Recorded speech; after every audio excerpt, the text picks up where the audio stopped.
Hello বন্ধুরা, welcome to my blog. আর আজকের ব্লগে থাকবে যা খুশি তাই, মানে যা যা কাজ করব তাই তাই দেখাবো। তো দেখতে থাকো ব্লগটা শেষ পর্যন্ত, আর ভালো লাগলে অবশ্যই লাইক কমেন্ট করে সাথে থাকবে। হ্যালো বন্ধুরা, এরপরে হচ্ছে যে রান্না করার জন্য সবজি বানাতে হবে, তার জন্য সবজি কাটতে হবে। আর দেখো আজকে আমাদের কি সবজি হবে আর কি সবজি আছে বাড়িতে, চলো দেখা যাক। কত সবজি, ফুলকপি, পটল, কাল্লা।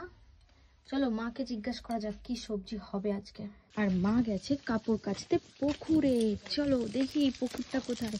আর এই দিকে দেখো ঠাকুমা জল ধরছে, আর সজল ভাই মানে কত জল দিয়েছে। মা কি তরকারি বানাবো বলো, মানে কি হবে? ডিমে ফুলকপি ঝোল করে দাও, আর বাঁধাকপি নালে পটল। আমাকে ধরে দিবি? লাউ ধরে দিচ্ছি। কত কাপড় কাচা হয়েছে, দেখো মা কত কাপড় কেচেছে। আর এই যে এটা হচ্ছে চান করার জন্য গরম জল করতে দেওয়া হয়েছে। আমি চান করব কারণ আমি হচ্ছে পেশেন্ট, আমার ঠান্ডা জলে চান করা চলেনি, তাই আমাকে গরম জলে চান করতে হয়। আর এই দেখো আমাদের জামা কাপড় শুকাতে দেওয়ার জায়গাটা দেখো ফাঁকা হয়ে গেছে এখন মাঠটা, তাই মাঠে দিয়ে জামা কাপড়গুলো মেলা হবে। তাও একটু ধরে দিই। বিছানার চাদরগুলো অনেকদিন কাচা হয়নি, তার জন্য কাচা হলো।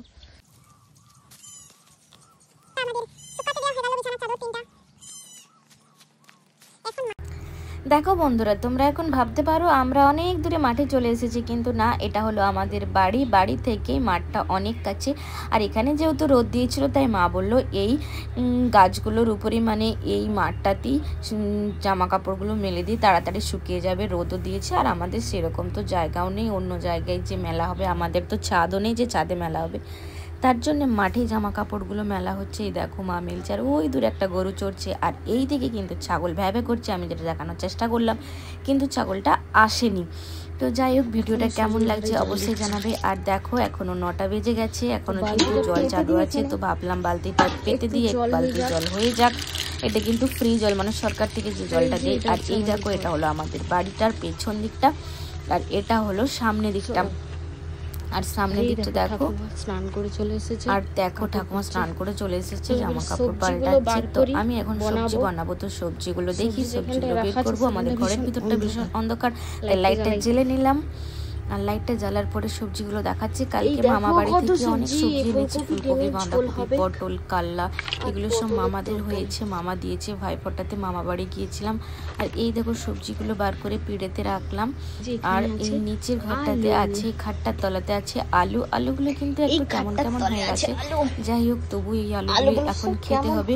আর পুরো অন্ধকার দেখতে পাচ্ছ খাটের তলাটা, ওই জন্য আলুগুলো বেছে নিলাম। এরপর আমি সবজি বানাবো, কিন্তু যেহেতু আমি ভিডিওটা করছি একাতে, তার জন্য সবজি বানানোটা আমি দেখাতে পারবো না, কারণ ভিডিওটা ধরে দেওয়ার মতন কেউ নেই। তো বানানো হয়ে গেলে পর আবার দেখাবো। আমি ভিডিওটা করতে পারবো না, তাই বানানোর পরে আবার ভিডিওটা দেখাবো। খিদে পেয়েছিল, তার জন্য পিসির কাছ থেকে একটু ভাত তরকারি নিয়ে চলে এলাম, খেয়ে নেবো এবারে। তো এই দিকে দেখো মা রান্না করতে বসে পড়েছে। আর আমাদের কিন্তু উনুনে রান্না হয়। এই যে ফুলকপি আলুর ডিমের ঝোল হবে, আর পটল আলুর তরকারি। তো এই দেখো ডিম ভাজা আর ফুলকপি ভাজা হয়ে গেছে, এরপর ঝোলটা হবে। আর ওইখানে বাবা বসে বসে কি করছিল। আর বাবা মাঠ থেকে এলো ওষুধ দিয়ে পর, তো ভাবলাম বাবাকে একটু ভিডিওতে আনি। তো ভিডিওটা কেমন লাগলো